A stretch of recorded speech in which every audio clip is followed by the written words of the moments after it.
Juvvaladinne fishing harbour కేంద్రంగా ఏర్పడ్డటువంటి సమస్యలు అదేవిధంగా ప్రైవేటీకరణను విన్నటువంటి మాజీ ముఖ్యమంత్రి వైఎస్ జగన్మోహన్ రెడ్డి చెలించిపోయారు. తన విచారణ కూడా వ్యక్తం చేయడంతో పాటు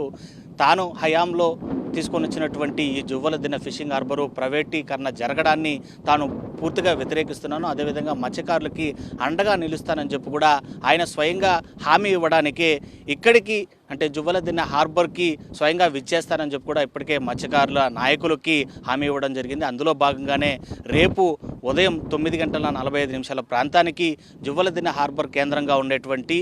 పక్కనే ఒక 1/2 కిలోమీటర్ దూరంలో హెలిప్యాడ్ వద్దకి వైఎస్ జగన్మోహన్ రెడ్డి చేరుకోవడం జరుగుతుంది. అయితే హెలిప్యాడ్ వద్దకు చేరుకున్నటువంటి వైఎస్ జగన్మోహన్ రెడ్డికి కొంతమంది మత్స్యకార నాయకులు వెళ్ళి స్వాగతం పలికి ఇటు హార్బర్లో ఏదైతే ప్రైవేటీకరణకు కేటాయించినటువంటి 29.5 ఎకరాల భూమి ఏదైతే ఉందో దాని దగ్గరికి తీసుకొని వెళ్ళి మరి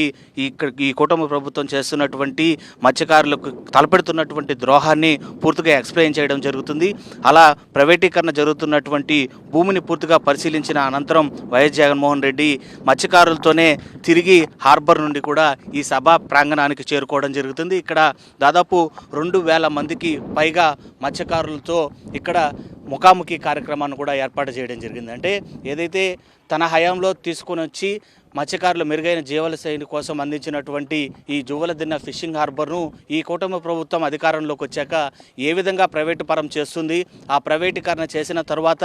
తమకు ఒరిగేటువంటి నష్టం ఏ విధంగా ఉండబోతుంది అనేటువంటి ఇంటరాక్షన్ కార్యక్రమాన్ని పెద్ద ఎత్తున ఇక్కడ నిర్వహించడానికి ఇటు వైఎస్ఆర్సీపీ శ్రేణులతో పాటు మత్స్యకార నాయకులు కూడా స్వయంగా పాల్గొని ఈ సభా ప్రాంగణాన్ని ఇటు ముస్తాబు చేస్తున్నటువంటి పరిస్థితి చాలా స్పష్టంగా కనిపిస్తుంది. దాదాపు 20 నిమిషాలకు పైగా సాగేటువంటి ఈ ముఖాముఖి కార్యక్రమంలో ఇక్కడ జరుగుతున్నటువంటి సమస్యలు ఏదైతే ప్రైవేటీకరణ అంశంతో పాటు తమిళనాడు బోట్లు ఏ విధంగా మాయం కాబడ్డాయి, ఏ విధంగా ఇటు నమ్మక ద్రోహం అదేవిధంగా ద్రోహానికి కుటుంబ ప్రభుత్వ నాయకులు అదేవిధంగా బీదా సోదరులు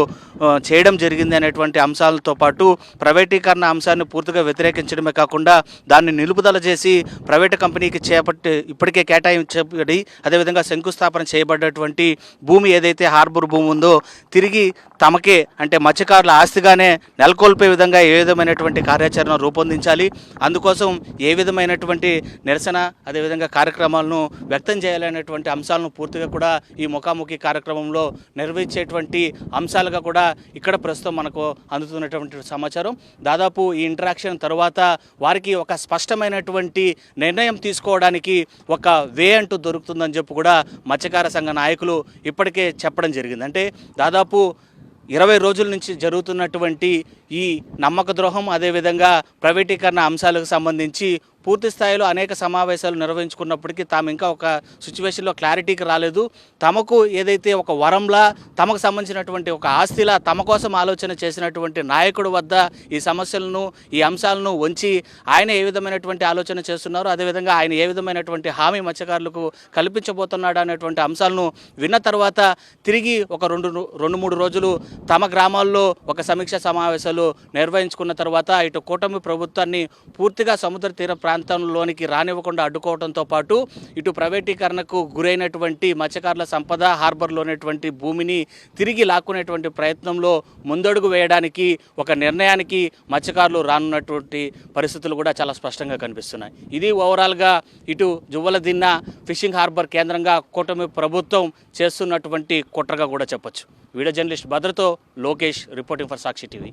జువ్వలదిన్నె.